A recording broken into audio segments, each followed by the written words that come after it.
BNP chairperson Begum Khaleda জিয়াকে ইঙ্গিত করে এবার কথা বলেছেন Islamic scholar doctor Mizanur Rahman Azhari.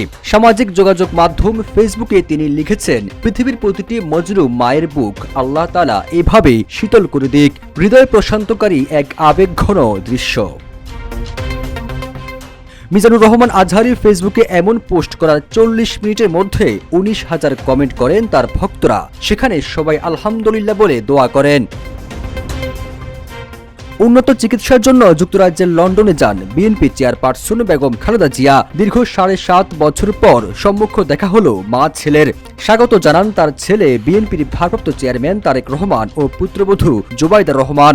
যুক্তরাজ্যের স্থানীয় সময় বুধবার সকাল ৯টা ৫ মিনিটে খালেদা জিয়াকে বহনকারী উড়োজাহাজটি লন্ডনের হিথ্রো এয়ারপোর্টে অবতরণ করে। এ সময় যুক্তরাজ্যে বাংলাদেশের ভারপ্রাপ্ত হাই কমিশনার হযরত আলী খান খালেদা জিয়াকে ফুল দিয়ে স্বাগত জানান। তারেক রহমান ২০০৭ সাল থেকে লন্ডনে রয়েছেন। সর্বশেষ ২০১৭ সালের ১৫ জুলাই লন্ডন সফর এসেছিলেন বিএনপি চেয়ারপারসন। এরপর তার আর কোনো বিদেশ সফর করা হয়নি। এই সময়ের মধ্যে তার সঙ্গে ছেলে তারেক রহমানেরও সরাসরি দেখা হয়নি।